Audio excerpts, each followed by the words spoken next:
Let's read.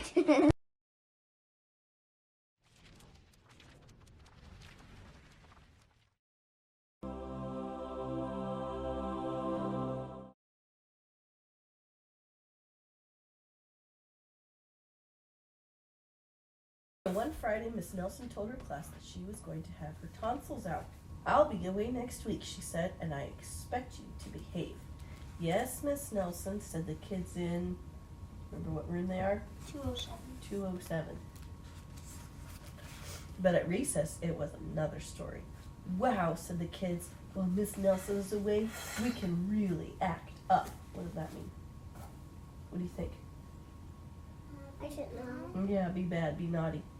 "Not so fast," said a big kid from 309. "Haven't you ever heard of Viola Swamp?"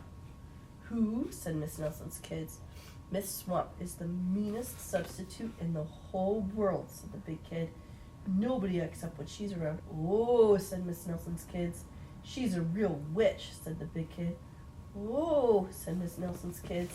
"I'll just bet you get the swamp," said the big kid. On Monday morning, Miss Nelson's kids were all in their seats. They were very nervous. Some of them had not slept well all weekend. "If we get the swamp, I'll just die," said one kid. They heard footsteps in the hall. Slowly, the knob turned, and the door opened. It was Mr. Blandsworth, the principal. "I shall personally take over this class," he said. Miss Nelson's kids were so relieved, but they soon learned that Mr. Blandsworth was not a lot of fun. All morning, Mr. Blandsworth tried to amuse the class with his corny card tricks. "Oh, brother," said the class. That afternoon, Mr. Blandsworth showed the class his favorite shadow pictures. "This is kids' stuff," said the class. The next day, Mr. Blandsworth demonstrated his favorite bird calls. They were not a success. And for 2 days, Mr. Blandsworth showed slides of his goldfish Lucille. Miss Nelson's kids had never been so bored.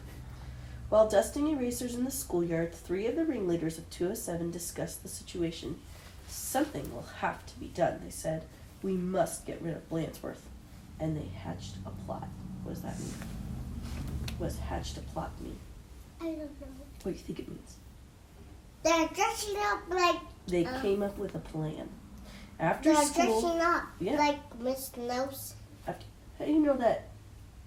After school, they painted and sewed and borrowed some old clothes, and they practiced some very difficult stunt work in the backyard.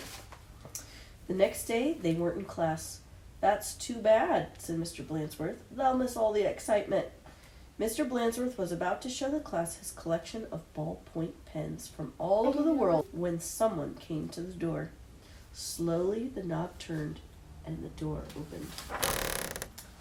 "Oh, look," said the class. "Miss Nelson is back." A tall and lumpy Miss Nelson tottered into the room. Mr. Blandsworth was surprised. You are back sooner than we expected," he said. The tall and lumpy Miss Nelson didn't speak.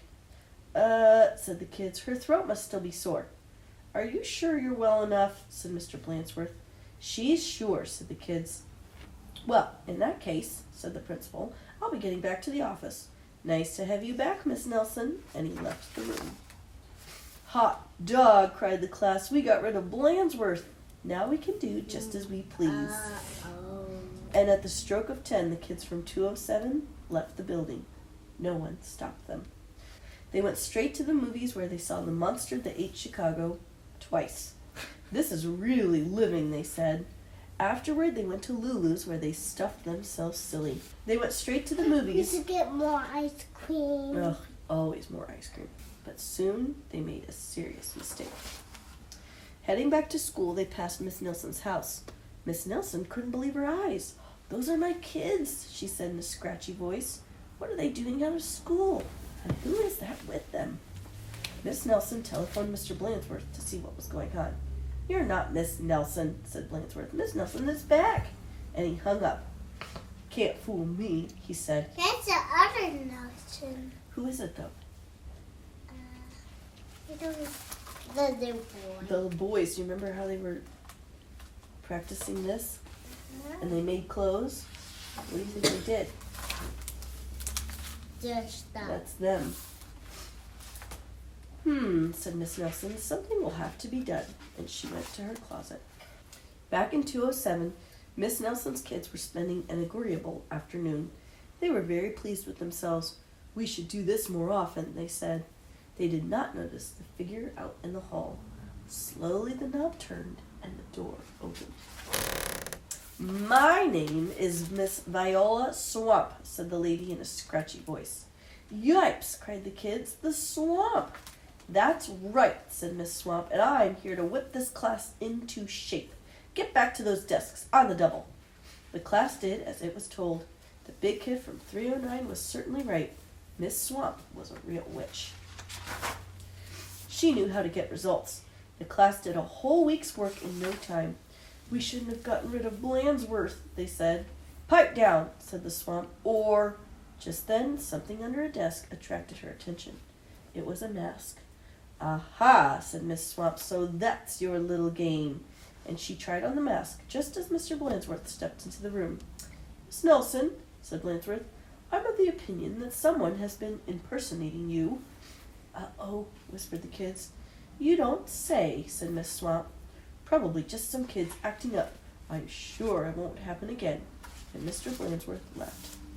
And it won't, will it, said Miss Swamp to the class, because the swamp will be watching. A minute later, Miss Nelson appeared. I'm back, she said. Hot dog, cried the kids. Are we glad to see you? Didn't you have fun with Mr. Blandsworth? Asked Miss Nelson. Said the kids. They decided not to mention Miss Viola Swamp, but they wondered why Miss Nelson hadn't seen her in the hall. Why didn't she see her in the hallway? Why didn't Miss Nelson see Miss Swamp in the hallway? I don't